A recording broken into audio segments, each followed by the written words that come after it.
Hi everyone, I am Fiona.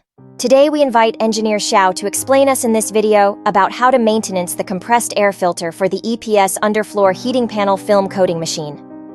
The components shown in the video require the use of 0 machine oil. Operating steps. First, need to release the air pressure for the machine.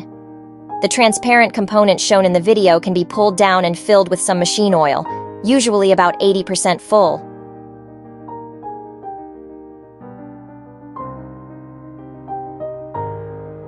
The cross-shaped knob on top of the filter can be adjusted to control the oil consumption rate. If the oil is being consumed too quickly, turn the knob to a smaller size.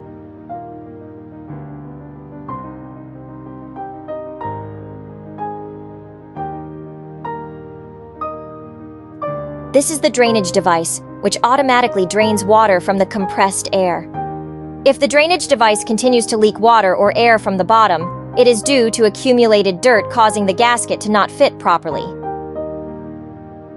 You can remove the transparent component, pour out the water, and then use an air gun to clean the dirt at the pipe connections. For more information on the EPS machine and EPS mold, please contact us by email or mobile. We will be happy to answer your questions.